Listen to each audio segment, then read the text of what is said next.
Hi, it's Wyndham. Welcome back to the channel. I wanted to very quickly, which bearing in mind is me means it won't be very quick, but I wanted to talk about a conversation I've just had with a client. Because I love spending time with my clients. I love exploring their lives, their challenges, what the blockers are, and helping them explore the solutions. Because my job isn't to tell people what's wrong. My job isn't to tell people what to do to solve it. What I view my job as being is to have a perspective on how and why things are the way they are, and this is the blueprint philosophy, and then help people see something that they already deeply know but can't quite filter into a perspective that lays it bare for them. These are the blind spots, right? We can't see our own blind spots, and because we can't see them, very often we don't know they're there. But at a deeper level, we do. And I've been speaking to this client about expectations they have of themselves. And they pondered it, go, you know what? I asked them whether or not they thought they were a perfectionist. And they visibly recoiled. They go, I'm not a perfectionist, actually. I don't think I am. You know, in most things in life, I think enough is enough. There's a reason we have that terminology, right? There is a limit, there is a level at which, well, that's enough. And they were explaining this to me. And then a little while later, we were talking about their professional life and the expectation they have in work meetings. And they actually said, no, it's not that. It's just that I want to be 100% right 100% of the time. And then just blithely moved on, carried on talking. And as a coach, there are times when you don't interrupt. You make a mental note or you make a physical note and go, right, I'm going to come back to that. And then there are times when you absolutely interrupt. And this was one of those times. And I just put my hand and said, whoa, wait a minute. A little while earlier, you told me you were not a perfectionist. You were adamant because you have this sense of understanding when enough is enough. Not a perfectionist. What you have just said is you just want to be 100% right 100% of the time. And I just played it back to them. And there was a pause, and then this kind of wry smile came on their face as they realised that on some level they did believe that. They did want to be 100% right 100% of the time. And that actually, having exposed that, the intellectual understanding that it's impossible to be 100% right 100% of the time was clashing with a deeper heartfelt sense of something else. And that clash was causing all of this uncertainty and feeding into this incredible demand they place on themselves. And they came up with this wonderful analogy. They said they reflected on this 100% of the time, being 100% right. And they said, actually, when I zoom out, within my life, it's like I've got loads of plates spinning. And I think we can all visualize that within our own lives. There's our relationships with our significant other or others. There is the relationship we have with our kids, if we have kids, with our parents, with our siblings. There are social relationships. There's our professional relationships. There are financial commitments. There are any number of expectations and requirements of us in our lives. And if we take each of them individually, it is very much like spinning a plate and having it stay level. But there's always more than one. In fact, there are... Hey, analyse your own life. How many plates are you spinning at any one time? So we looked at this and said, okay, well, there's let's for argument's sake say there are 15 plates. What does success look like to you? They thought about it for a while and they said, well, I think as long as they're all spinning, they're all staying on the pole, that's enough. I said, okay, well, that's interesting. So if we zoom out and you can see all of the plates and none of them are at that high wobble stage, they're all slowly slowing down, but they're all on the pole, is that sufficient? And as soon as we were talking about that, they said, actually it's not, because I know I should be doing more with each of the plates. I know that on my health side, I should be doing more. I know that in my relationships, I should be doing more. I know at work, I should be doing more.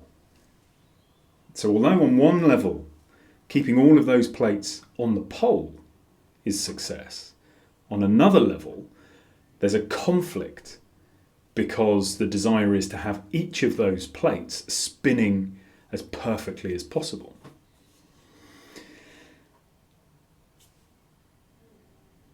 So how do we keep our plates spinning?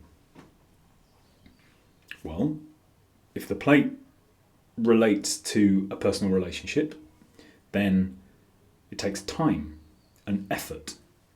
It takes a particular focus on that relationship, on that plate. It takes maintenance time. So as you're spinning this plate, well, what's happening to all these other plates that don't have your focus and your attention in that moment? Well, they start slowing down, right? Because there's only one of you. You cannot spin all of the plates. You cannot give every area of your life the same level of focus and attention, the same maintenance investment as each other at the same time. It is a physical impossibility. But if your expectation is that you can, you will always fall short. So how do you specifically develop an approach that recognizes that you have multiple plates spinning in your life and accepts that you can only ever really tend to one plate at a time, and you only have a limited amount of time in the day, or the week, the month, the year? How can you give yourself the freedom to cut yourself some slack? Because when you look at each of those plates that you're spinning, each of those relationships in your life, each of those priorities, things of importance, how many of them are solely 100% your responsibility to maintain? I work with my clients on a 2-4-6 framework, and the 4 relates to 4 pillars. 4 pillars. The first of which is responsibility. And responsibility isn't blame or fault. It is being truly open and aware of everything that is your responsibility and owning it, but no more. We don't take on the responsibility of other people because it drains our own energy, it absolves them, it disempowers them. So when you look at the relationships, when you look at these plates that you have to keep spinning, ask yourself, how much of the responsibility for this relationship am I shouldering? Because if it is a direct relationship, one-to-one, for example, me with my wife, how much of that relationship am I responsible for? And how much is she responsible for? Because 50% of the momentum of that plate is not my responsibility. 50% of it is, and I owe it to myself and her and the life we're trying to create to be aware of that and honour, authentically stand up and act in a way that services my 50% of the responsibility of the entire thing. I am not responsible for 100% of our relationship. I can't be. Because there's 2 of us in it. I can't make decisions for her. I can't tell her what to believe. I can't tell her what to think. That's not true. I can, but it's not my responsibility to do so. And I have no power over whether she accepts that or not. We have to meet in the middle, 50-50. And so when we look at the other areas of our lives, ask yourself, how much responsibility do I genuinely, truly need to take ownership of? Because there is zero relationships in our lives that we are 100% responsible for, except our relationship with ourselves. And how many of you, when you were visualizing those plates, had one plate that represented you? Singularly, the most important relationship you will ever have in your life is the one you have with yourself.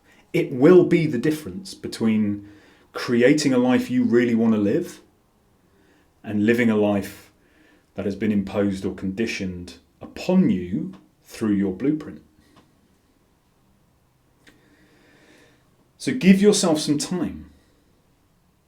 Take yourself away from the hustle and bustle of life and start listing out the plates that you're spinning. Give yourself an opportunity to be aware of how many relationships you are currently managing. And once you have those relationships, give yourself a score of 100% of that relationship. How much is genuinely your responsibility? And then ask yourself, well, how much of the responsibility am I actually shouldering? Because almost certainly there will be some relationships where you are not carrying your weight. And there'll be other relationships where you are definitely carrying somebody else's burden or somebody else's responsibility. And you'll be able to fashion a million excuses as to why that is. They'll sound like reasons, but they're excuses.